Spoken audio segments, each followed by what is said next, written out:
கர்த்தருக்குள் அன்பான தேவ பிள்ளைகளே, ஆண்டவரும் இரட்சகருமாகிய இயேசு கிறிஸ்துவின் நாமத்தினால் உங்களுக்கு என் அன்பின் வாழ்த்துதலை தெரிவிக்கிறேன். இந்த நல்ல நாளிலேயும் லூக்கா 18வது அதிகாரம் அதனுடைய 10வது வசனத்தை வாசிக்கிறேன். 2 மனுஷர் ஜெபம் பண்ணும்படி தேவாலயத்திற்கு போனார்கள். ஒருவன் பரிசேயன், மற்றவன் ஆயக்காரன் என்று. இன்னைக்கு என் மெசேஜோடைய தலைப்பு என்ன தெரியுமா? யாரோடும் உன்னை ஒப்பிடாதேன்னு பேச விரும்புகிறேன். இங்க ஆண்டவர் சொல்லுகிற ஒரு ஊமையை பார்த்தீங்கன்னா, இந்த பரிசேயன் என்ன சொல்லுகிறான்? ஆண்டவரே, நான் எல்லா காரியத்திலையும் ஒழுங்கா இருக்கிறேன், நான் சர்ச்சுக்கு ஒழுங்கா வருகிறேன், தப்பு இல்லை, தசமபாக ஒழுங்கா கொடுக்கிறேன், தப்பே கிடையாது, நல்ல விஷயம். ஆண்டவரே, நான் உபவாசிக்கிறேன், ரொம்ப ரொம்ப நல்ல விஷயம், இதெல்லாம் கரெக்டு. கடைசியில் சொல்றான், அந்த தூரத்திலிருந்து ஒரு ஆயக்கார அழுறான் பாருங்க, அவனை மாதிரி நான் இல்லைன்னு. ஆண்டவர் எல்லாத்தையும் பொறுமையா கேட்டுக்கிட்டு இருந்தவர் இந்த காரியத்துல டென்ஷன் ஆயிட்டான். ஆனா அந்த ஆயக்காரன் என்ன ஜெபம் பண்றான்? இந்த பரிசேயனை பத்தி எதுவுமே சொல்லாம தன்னுடைய குறைய சொல்லி கர்த்தரிடத்துல ஜெபம் பண்ணினான்.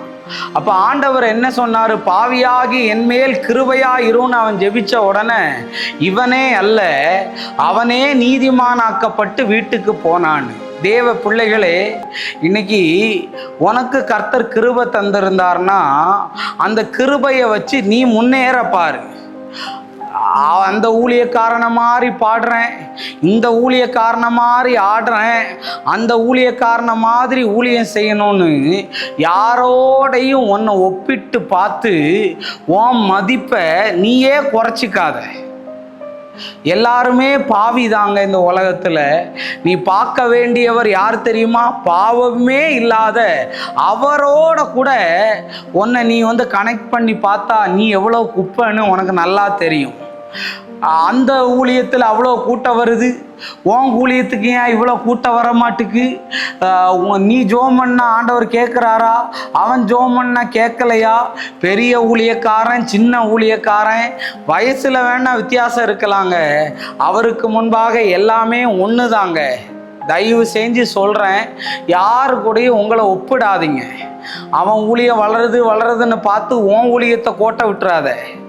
உன் ஊழியம் வளரலன்னு நீ பார்த்து உன்னை சரி செஞ்சிக்க வேண்டிய பகுதி.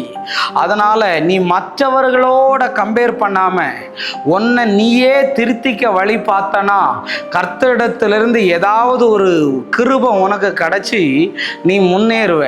அவன் மற்றவனையே பார்த்து இன்னைக்கு இல்லாம போயிட்டான். நிறைய பேர் காப்பி அடிக்கிறான்.